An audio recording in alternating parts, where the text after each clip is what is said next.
अस्सलाम वालेकुम स्टूडेंट्स। आज के लेक्चर में हम देखेंगे कि बोहर्स थ्योरी या बोहर्स का जो एटॉमिक मॉडल है, इसमें कौन कौन से डिफेक्ट्स थे जिसकी वजह से ये मॉडल आगे जो है नहीं काम कर सका या इसमें डिफेक्ट्स आ गए। और उन डिफेक्ट्स की वजह से बड़े बुनियादी डिफेक्ट्स हैं जिनकी वजह से फिर आगे फर्दर मॉडल्स इंट्रोड्यूस्ड हुए। जैसे हमारे पास श्रोडिंगर का एटॉमिक मॉडल है, ऐसे बाकी चीज़ें भी इंट्रोड्यूस्ड हुई। 4 बुनियादी डिफेक्ट्स हैं इस मॉडल के अंदर। सबसे पहला डिफेक्ट बोहर्स के एटॉमिक मॉडल में ये है कि बोहर का जो मॉडल है वो सिर्फ़ और सिर्फ हाइड्रोजन एटम के ऊपर एप्लीकेबल होता है। यानी सिर्फ़ और सिर्फ हाइड्रोजन एटम जो है उसके ऊपर एप्लीकेबल हो सकता है। और ऐसी तमाम स्पीशीज़ जिनके अंदर सिंगल इलेक्ट्रॉन है, यानी मोनो इलेक्ट्रॉन सिस्टम के ऊपर अप्लाई हो सकता है या सिंगल इलेक्ट्रॉन सिस्टम पे अप्लाई हो सकता है। ये एक बहुत बड़ा प्रॉब्लम है जो बोहर के सिस्टम के अंदर मौजूद है, या बोहर की जो पूरा कॉन्सेप्ट है वो सिंगल इलेक्ट्रॉन सिस्टम के गिर्द रिवॉल्व करता है। इसके अलावा it could not explain the spectra of multi-electron system like helium, lithium, beryllium, boron, जो मल्टी इलेक्ट्रॉन सिस्टम्स हैं। दो भी आ जाएंगे ना इलेक्ट्रॉन, बोहर का मॉडल काम नहीं करेगा। यही तो सबसे बड़ा मसला है कि अगर आप हीलियम का स्ट्रक्चर देखें, उसमें 2 इलेक्ट्रॉन ऐड कर दें तो बोहर का एटॉमिक मॉडल क्या हो जाता है, फेल हो जाता है, इसमें काम नहीं कर पाता। तो ये एक बहुत बड़ा डिफेक्ट था बोहर का जो मॉडल था उसके अंदर आ गया था। बोहर ने सारी एजम्पशंस जो करवाई हैं वो इलेक्ट्रॉन की बेसिस के ऊपर करवाई हैं, और एजम्पशंस जो करवाई हैं वो इस तरीके से करवाई हैं कि एक इलेक्ट्रॉन है जो कि हमारे पास रिवॉल्व कर रहा है अराउंड द न्यूक्लियस, और बस उसी के ऊपर रख के सारा का सारा जो सिस्टम है उसको इंट्रोड्यूस करवाया। ये तो है पहला डिफेक्ट। इसके बाद अगर हम आगे बढ़ते हैं तो एक और बहुत बड़ा मसला है, वो है ऑर्बिट और ऑर्बिटल की प्रॉब्लम। बोहर ये कहता है कि जो इलेक्ट्रॉन है वो न्यूक्लियस से गिर्द घूम रहा है और shape is look like a 3D shape में घूम रहा है, यानी सर्कुलर ऑर्बिट्स में घूम रहा है। लेटर ऑन ये साबित हो गया कि कोई सिंगल प्लेन नहीं होता, 3 डायमेंशनल प्लेन्स होते हैं। यानी इलेक्ट्रॉन जो रिवॉल्व कर रहा होता है वो around 3 dimensional planes electron revolve कर रहा होता है, और उसके 3 एक्सिस होते हैं, एक्स एक्सिस, वाई एक्सिस और जेड एक्सिस। और वो एक्सिस के अंदर क्या कर रहा होता है, मूव कर रहा होता है, इलेक्ट्रॉन ट्रेवल कर रहा होता है। तो इसका मतलब ये जो कॉन्सेप्ट था कि हमारे पास जो शेल्स हैं, 2D वाले जो शेल्स हैं जो लुक लाइक रिंग्स, ये चीज़ भी बोहर के एटॉमिक मॉडल में ठीक नहीं थी, बल्कि बोहर का जो एटॉमिक मॉडल है वो इस मामले में कमज़ोर था बहुत। और जब 3 डायमेंशनल सिस्टम इंट्रोड्यूस्ड हुए, यानी जब ऑर्बिटल इंट्रोड्यूस्ड हुए, SPDF जब ऑर्बिटल आए, तो बोहर का ये जो मॉडल था ये इसको ना तो एक्सप्लेन कर सकता था, ना तो इसकी कोई वाज़ेह एक्सप्लेनेशन दे सकता था। ये एक और मेजर डिफेक्ट काउंट हुआ बोहर्स के एटॉमिक मॉडल के अंदर।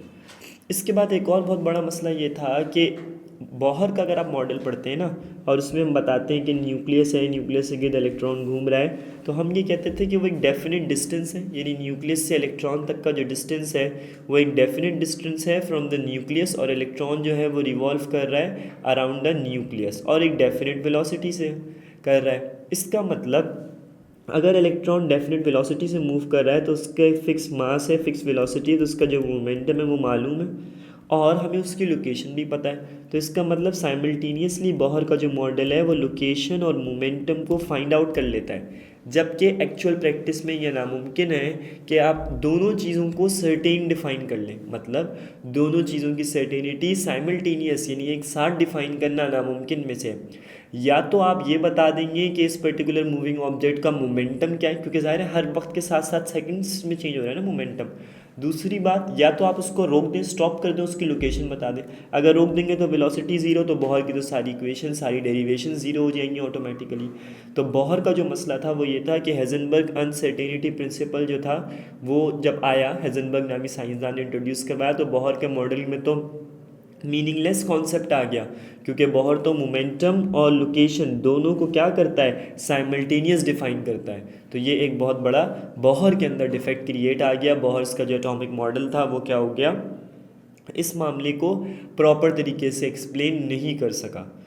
जो आखिरी डिफेक्ट है बोहर के मॉडल का वो क्या है, वो डी ब्रॉगले हाइपोथेसिस है।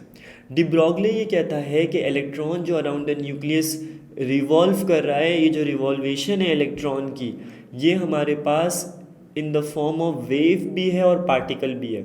असल में डी ब्रॉगले इसको एनर्जी समझता है, एनर्जी पैकेट्स, फोटॉन समझ रहा है। और वो ये कह रहा है कि ये जो इलेक्ट्रॉन रिवॉल्व कर रहा है अराउंड द न्यूक्लियस, वो पार्टिकल नेचर में भी है और वेव में भी है।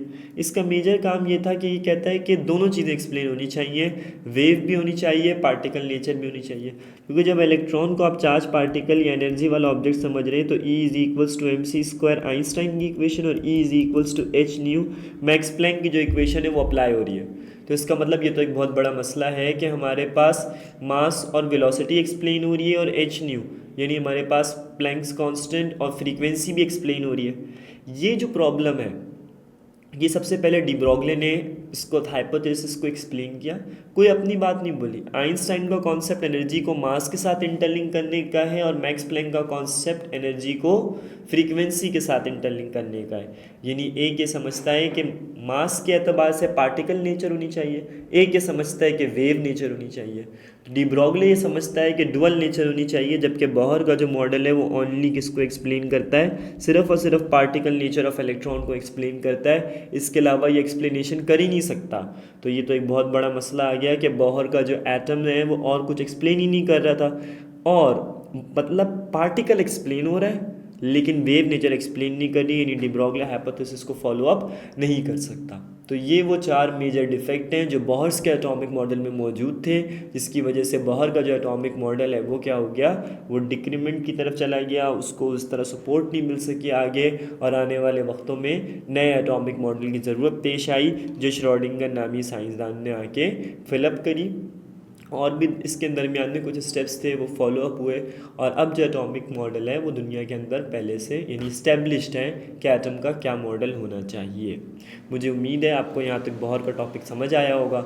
जिन्होंने बोहर को डिफेक्ट्स ही देखे हैं वो ज़ाहिर है उसकी थ्योरी भी पढ़ेंगे। थ्योरी के लिए हमारे जो प्रीवियस लेक्चर्स हैं आप उसमें देख सकते हैं, उसमें हमने बोहर का पॉस्टुलेट एक्सप्लेन करें, थ्योरेटिकल उसकी डेरिवेशन एक्सप्लेन करी है।